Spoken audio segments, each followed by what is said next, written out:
Halo, jumpa kembali dengan video kita kali ini membahas topik bab 4 bahasa Indonesia kelas 9, memberi tanggapan dengan santun. Jadi dalam hal ini bicara tentang teks tanggapan. Kita coba lihat dulu. Pertama sekali ada sebuah teks, judulnya Siswa Nakal. Kita coba baca ya. Bagi seorang guru, menghadapi siswa nakal sudah menjadi hal biasa, apalagi sebagian siswa di sekolah laki-laki. Guru juga sudah terbiasa menghadapi siswa yang datang ke sekolah terlambat, bolos sekolah, tidak mengerjakan tugas, ribut di kelas, hingga tawuran. Perilaku siswa seperti ini memang benar-benar menuntut guru agar lebih sabar dan keuletan tingkat tinggi. Benarkah siswa seperti itu nakal? Saya tidak setuju jika mereka dilabeli nakal. Di sisi lain, ukuran nakal siswa dari setiap guru berbeda-beda. Ada guru yang menganggap siswanya nakal karena tidak mengerjakan PR, masuknya telat, dan lain-lain. Menurut saya, tidak ada yang namanya siswa nakal. Yang ada hanya siswa yang sedang mengalami krisis identitas. Adanya perubahan sosiologis dan biologis pada diri remaja menyebabkan terbentuknya perasaan dan tercapainya identitas peran. Pada dasarnya kenakalan siswa terjadi karena siswa gagal mencapai identitas peran. Ya, itu tadi sebuah contoh teks. Ini namanya teks tanggapan. Mengapa? Karena isinya memberikan tanggapan. Coba kita lihat. Saya tidak setuju jika mereka dilabeli nakal. Nah, ini kan menunjukkan dia memberikan tanggapan. Paragraf ketiganya, menurut saya tidak ada yang namanya siswa nakal. Yang ada hanya dan seterusnya. Ini adalah contoh teks tanggapan. Lalu, apakah yang dimaksud dengan teks tanggapan itu? Nah, coba kita perhatikan berikutnya. Yang dimaksud dengan teks tanggapan adalah teks yang dibuat untuk menanggapi suatu permasalahan atau sesuatu berupa peristiwa, ucapan dan perbuatan, fenomena atau berupa karya yang diciptakan oleh seseorang. Jadi teks tanggapan ini pada dasarnya dia memberikan penilaian. Nah, kita perhatikan bagaimana memberikan penilaian itu terhadap sesuatu atau terhadap sebuah objek. Dalam memberikan penilaian, tentu saja di dalamnya harus berisi kelebihan atau keunggulan tentang objek yang kita tanggapi itu. Kelebihan atau keunggulan itu disebut pujian. Berisi juga sanggahan, yakni penolakan. Bisa juga berisi kelemahan dan kekurangan. Inilah yang kemudian disebut dengan kritikan. Lalu ada saran di dalamnya. Jadi keempat hal ini bila dimasukkan dalam teks tanggapan kita akan sempurna. Jika tidak, 3 pun boleh atau 2 pun boleh. Sekurang-kurangnya satu hal ini harus ada di dalam teks kita ya, teks tanggapan kita itu. Disitulah kuncinya memberikan penilaian. Nah, kemudian apa tujuan teks tanggapan itu? Tujuan teks tanggapan itu dibuat untuk memberikan penilaian akan kelebihan atau keunggulan. Nah, ini berupa pujian, dan atau kelemahan atau kekurangan. Nah, ini berupa kritikan terhadap suatu objek yang ditanggapi. Jadi dalam memberikan kelebihan atau keunggulan, pujian-pujian itu atau kelemahan atau kekurangan, kritikan-kritikan itu haruslah disertai argumen atau alasan yang meyakinkan. Jika kurang argumen kita, kurang alasan kita, dan kurang pula meyakinkan, nah tentu tanggapan kita tidak akan sempurna hasilnya ya.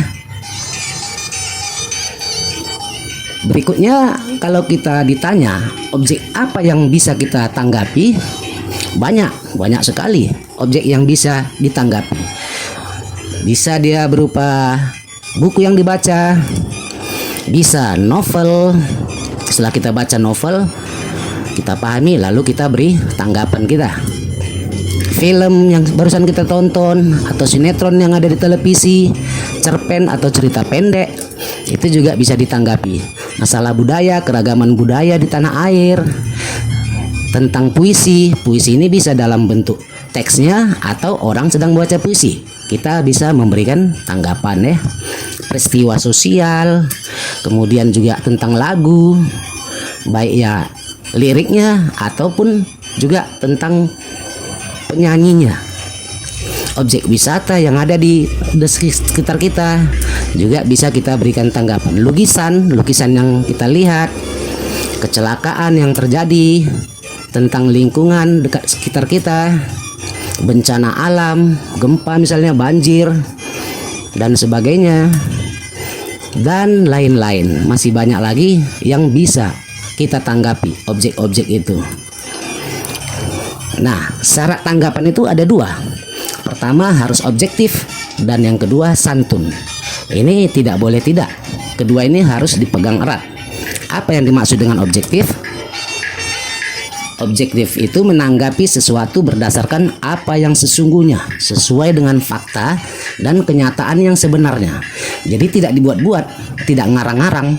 Apa yang kita lihat, apa yang kita dengar, seperti itulah yang kita tuliskan. Jadi tidak berlebih-lebihan, tidak mengarang-arang atau membuat-buat atau berdusta, berbohong. Itu tidak boleh. Kalau itu dilakukan berarti tanggapan kita tidak objektif, tidak memenuhi syarat-syarat itu. Dan yang kedua, menyampaikan tanggapan harus dengan cara dan bahasa yang baik atau sopan. Nah, manakala kita menyampaikan tanggapan itu dengan cara bahasa yang baik dan sopan, maka dia akan berdampak positif. Kalau baik dan sopan bahasa kita, maka orang yang kita tanggapi atau orang yang membaca akan mengangguk atau menggeleng. Tapi kalau kita tidak santun dengan menggunakan bahasa yang kasar, menggunakan makian-makian, menyebut-nyebut nama-nama hewan misalnya, nah itu akan berdampak negatif. Nah, berdampak negatif, dia juga akan membalas, menjawab seperti hal yang sama kita lakukan. Nah, oleh karena itu, ketika kita menyampaikan tanggapan, kita harus santun. Dua hal ini ya, objektif dan santun. Nah, bagaimana struktur teks tanggapan? Struktur teks tanggapan itu ada 3: konteks, deskripsi, dan penilaian. Konteks, deskripsi, dan penilaian. Konteks itu apa yang ditanggapi, di mana dan kapan, peristiwa apa yang ditanggapi, itulah yang kita tulis. Kalau ini yang kita tulis di dalam teks kita, itu tergolong ke dalam struktur konteks. Lalu yang disebut deskripsi itu bagaimana? Isinya adalah apa dan bagaimana sesuatu atau peristiwa diciptakan atau dihasilkan itu. Nah, itu kita jelaskanlah dalam bentuk tulisan kita. Kalau misalnya tanggapan secara tertulis, pendeskripsiannya. Lalu penilaian, apa penilaian kita terhadap sesuatu atau peristiwa itu. Nah, di sini sudah berbicara tentang kelebihan dan kekurangan terhadap objek yang bersangkutan. Nah, itu sudah tergolong ke dalam penilaian. Jadi struktur teks tanggapan ini hanya 3 ini saja: konteks, deskripsi, dan penilaian. Bagaimana bahasa konteks? Nah, tentu bahasa konteks itu menggunakan bahasa deskriptif. Dijelaskan, disampaikan, digambarkan dengan apa adanya, objektif dan santun. Lalu bahasa deskripsinya juga harus menggunakan bahasa yang deskriptif. Nah, untuk penilaian, kita ungkapkanlah kata-kata penilaian, baik pujian maupun kritikan dalam struktur penilaian tersebut. Kemudian ini kita berikan sebuah contoh teks tanggapan. Kita lihat ini, bisa kita baca. Pelukis Afandi, tahun karya 1981. Judul Kebun Cengkeh. Ini ada di buku paket ya, harusnya cengkih tulisan yang baku. Media cat minyak dan kanvas. Ada 2 paragraf. Paragraf pertama, Sebuah karya seni kelas tinggi dari sang pelukis Maestro Affandi melukiskan sebuah pemandangan alam perkebunan cengkeh. Area perkebunan berbukit yang masih alami tampak terlukis apa adanya dari alam. Untuk menghidupkan suasana pada lukisan dihadirkannya figur manusia sebagai objek pendukung. Tetapi inti dari lukisan yang menunjukkan adanya aktivitas kehidupan yang menyatu dengan alam. Ekspresi goresan khas Affandi terlihat unik yang menjadikan lukisan ini istimewa. Seperti pada kebanyakan lukisan Affandi yang selalu menempatkan matahari sebagai bagian dari objek utama, tetapi dalam lukisan ini penempatan matahari tampak unik, seolah sang pelukis mengambil perspektif posisi di balik matahari. Tampak dalam lukisan matahari tidak di balik bukit, tetapi di atas bukit dan menutupi bukit. Keunikan ini mungkin hanya dimiliki oleh Affandi sebagai sudut pandang dia dalam berekspresi, di mana kualitas imajinasinya sebagai seorang pelukis maestro ternama. Nah, ini sebuah contoh teks tanggapan ya. Nah, coba lihat yang saya labeli warna kuning. Yang saya labeli warna kuning itulah yang disebut dengan konteks. Nampak ya? Kemudian yang saya labeli dengan biru muda, nah ini itulah yang disebut dengan deskripsi. Lalu yang saya labeli dengan merah muda, ini disebut dengan penilaian. Kemudian kita lanjut, label biru muda ini adalah deskripsi. Kemudian label merah muda ini adalah penilaian. Jadi terlihat di sana di atas ini satu macam. Ini ada dua macam, biru muda, merah muda juga ada dua macam. Jadi supaya lebih jelas lagi, seperti ini dia. Itu adalah konteks yang bagian atas. Kemudian paragraf pertama dimulai dengan kata sebuah hingga alam, ini deskripsi berlabel biru muda. Lalu yang berlabel merah muda itu adalah penilaian. Kembali lagi, deskripsi berlabel biru muda dan berlabel merah muda adalah penilaian. Jadi katanya tadi struktur teks tanggapan, konteks, deskripsi, penilaian. Iya, kan memang itu dia. Bolehkah berulang-ulang? Boleh. Yang penting tiga hal itu seperti yang disebutkan di awal tadi, ada konteks, deskripsi, penilaian. Mau boleh berulang-ulang berapa kali pendeskripsinya kita sampaikan, lalu penilaian, deskripsi lagi, penilaian, deskripsi lagi, penilaian. Kadang-kadang seperti itu. Si penulisnya merasa lebih baik, ya silakan, tidak apa-apa. Yang penting strukturnya itu ada tiga cuma. Konteks, apa yang ditanggapi, di mana dan kapan, peristiwa apa yang ditanggapi, lalu deskripsi, apa dan bagaimana sesuatu atau peristiwa diciptakan atau dihasilkan. Kemudian penilaian, apa penilaian kita terhadap sesuatu atau peristiwa itu, tentang kelebihannya atau kekurangannya. Itu deh. Sekarang kita coba lihat bagaimana langkah-langkah menyusun teks tanggapan. Langkah-langkah dalam menyusun teks tanggapan, ini nanti kalian akan menyusun teks tanggapan secara sederhana. Akan diberikan tugas ya. Langkah-langkahnya pertama kita harus tentukan dulu temanya. Apa tema yang mau ditulis? Sudah dapat kita temanya, kemudian kita kembangkan menjadi kalimat-kalimat tema itu. Sudah banyak kalimatnya, lalu kita susun. Yang nomor 3, susun, menyusun dan menggabungkan kalimat-kalimat tersebut sehingga menjadi teks yang runtut dan utuh. Jadi dia berkesinambungan dari atas sampai bawah, merupakan alur yang baik.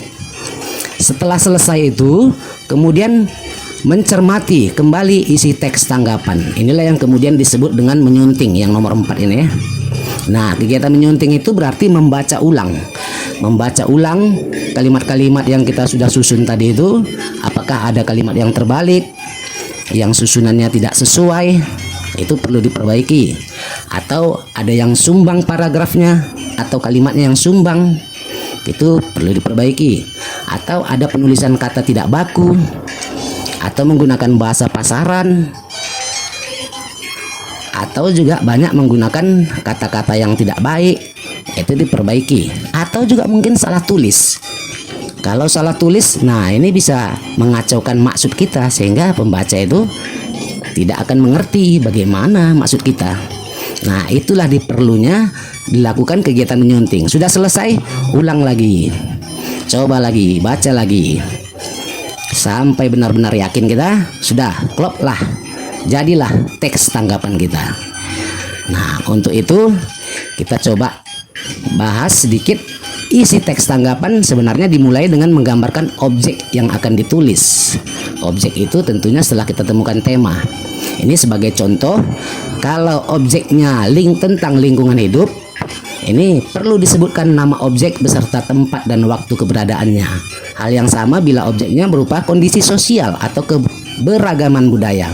Perlu ada nama objek beserta tempat dan waktu keberadaannya. Ini perlu ada nih ketika kita akan memulai menulis teks tanggapan tentang objek lingkungan hidup. Bagaimana dengan objek peristiwa atau fenomena? Di samping nama, tempat, dan waktu, perlu juga kita gambarkan pelakunya dan proses kejadiannya sebagai jawaban atas siapa, bagaimana, dan mengapa. Lalu, jika objeknya ucapan atau perbuatan, perlu kita gambarkan nama orang dan status orang itu, perkataan ataupun perbuatan apa yang dilakukannya. Di samping itu, perlu dinyatakan pula waktu dan tempatnya. Jika objeknya adalah karya buku umum, perlu disebutkan judul, pengarang, penerbit, dan kota terbitnya. Jadi perlu juga dijelaskan ketebalan dan edisi karya itu, edisi keberapa, cetakan tahun berapa. Ini cara memulainya, cara memulai menulis teks tanggapan. Nah, kalau objeknya tentang kerusakan lingkungan, perlu digambarkan fakta-fakta rusaknya lingkungan itu, termasuk penyebab dan akibat-akibat yang ditimbulkannya. Bagaimana jika objek karya sastra novel? Perlu kita sebutkan judulnya, pengarang, penerbit, kota terbit, ketebalan novel, dan edisi novel itu tahun berapa dicetak. Lalu perlu juga dituliskan sinopsis atau ringkasan cerita novel, unsur intrinsik dan ekstrinsik, dan strukturnya secara menyeluruh. Gitu ya. Nah, langkah terakhir ketika kita menulis teks tanggapan itu penting ini. Terakhirnya perlu diungkapkan penilaian berupa kelebihan dan kekurangan objek itu. Tapi harus disertai fakta dan alasan-alasan yang jelas, yang kuat. Kalau objek itu tentang kerusakan lingkungan misalnya, perlu dipaparkan dampak-dampaknya, akibat-akibatnya itu ya. Jika tentang keragaman budaya, perlu dijelaskan sisi kebaikan dan sisi buruknya. Nah, pada akhir bagian itu perlu pula ditulis sejumlah saran berkaitan dengan objek yang dibahas. Nah, saran ini tidak mesti ya, tapi kalau kita masukkan saran, maka teks tanggapan kita akan lebih sempurna. Baik, kita coba latihan. Ini saya sudah munculkan sebuah teks, diberi judul pilih SMA atau SMK. Kalian nanti boleh mengubah judulnya, boleh, tergantung kreativitas, atau pilih judul ini juga boleh. Saya munculkan 2 paragraf, lalu di bawahnya ada titik-titik. Nah, tugas kalian akan meneruskan karangan ini. Sederhana saja, atau usah repot-repot.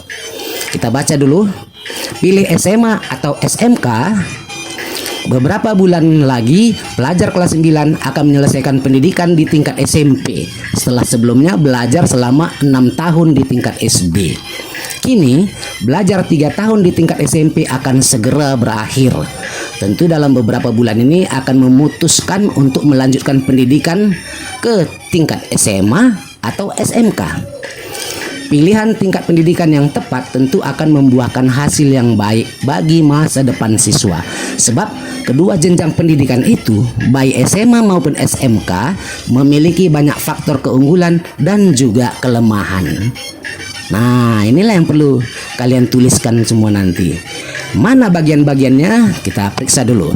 Yang saya beri label kuning di atas itu adalah Iya, benar, konteks. Lalu saya beri label biru. Bagian titik-titik yang perlu nanti kalian tulis itu adalah bagian deskripsinya. Jadi tinggal kalian lanjutkan deskripsinya, kemudian label merah itu tentang penilaian kalian terhadap SMA maupun SMK. Jika memungkinkan, maka berikan juga saran. Nah, saran itu di terakhir. Jadi boleh kalian sampaikan, cari referensi bagaimana sekolah SMA, bagaimana sekolah SMK, banyak kan di internet, di surat kabar, di majalah. Tanya kepada abang-abang, kakak-kakak senior, suasananya bagaimana, terangkan deskripsinya, lalu beri penilaian suasana itu. Kemudian sistem belajarnya deskripsikan, beri penilaian. Tamat nanti SMA, bagaimana, kemana arahnya, tamat SMK kemana arahnya, silakan dideskripsikan, kemudian berikan penilaian. Kalian juga boleh menentukan pilihan yang mana, tapi alasannya juga harus kuat, jelas. Maka disarankan, di saran itu munculkanlah pilihan yang tepat, yang bagus. Ini ya tugasnya. Boleh tugasnya ini disalin dulu, ini dasarnya, konteksnya, baru kemudian nanti dilanjutkan. Cari referensi bahan-bahan berkaitan dengan SMA, SMK itu. Ada keunggulannya masing-masing, ada juga kelemahannya masing-masing. Nah, akan kalian tahu setelah ditulis. Boleh tulis tangan, boleh diketik, nanti diberikan kepada gurunya ya.